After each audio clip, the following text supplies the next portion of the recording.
So we're going to get right into the word of the day. And it comes from one of my favorite artists that I hold near and dear to my heart, and have since my childhood. And he's right behind us. Like you can see him right here. The one and only Bob Marley, Robert Nesta. Robert Nesta. And I believe he is an Aquarius too, like Miss CJ. I think February 6th. Oh, yeah, somewhere in there. Somewhere in there. So y'all can fact check us. It's gonna be somebody like, actually his birthday is February 9th. I'm like, all right, you got it.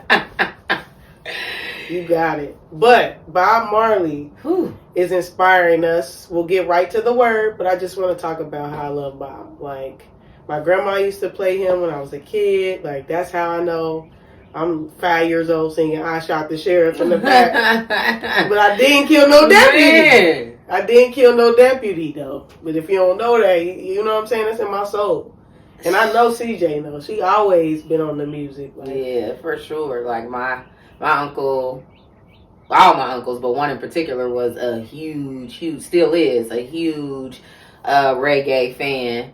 And so when I think about childhood, that's like what I hear. Between that and like jazz. Like, that's what I hear. So that's the soundtrack. Yeah. So let's just talk about, like, as a revolutionary. Man, where do we begin? Where do we? First of all, do you realize he passed away when he was 34? Don't it seem like he did so much? Yeah, more? 34. I think he was like 36. Okay, yeah. Yeah. And he was in his 30s. Literally. Like, I would have never guessed that. Right. Even his pictures, how he looked, he kind of don't look 30, so.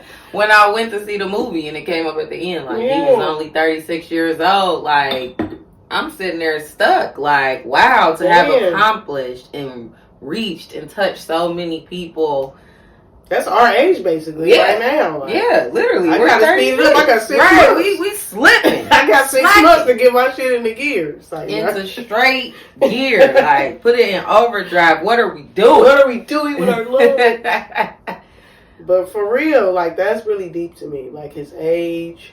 And you know me, like, we talked about conspiracy theories. I feel like he got murked. But, that's a whole nother conversation. Yeah, my mom says that all the time. Like, that wasn't no damn toe cancer. Yeah. And it's true. It was just such a random way to go. Not that it doesn't happen or couldn't have biologically, scientifically, whatever. But, I don't know.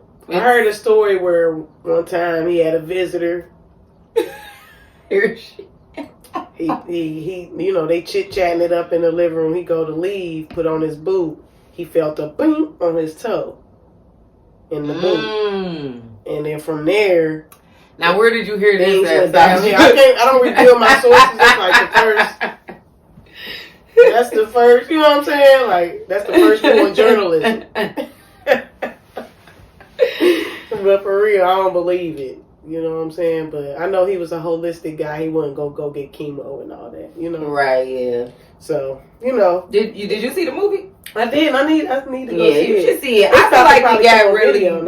I feel like he got like really mixed reviews. Yeah, I like the actor that played him. I enjoyed it. I thoroughly enjoyed the movie. I mean, with someone who had accomplished so much in such a short time of adult life, right? I don't think it was possible for them to put every last little thing. So it kind of just focused on one very specific period of time, and within that, it was like he was having all these epiphanies. He was at the end of his life, where obviously a lot was going on in his head. Ooh.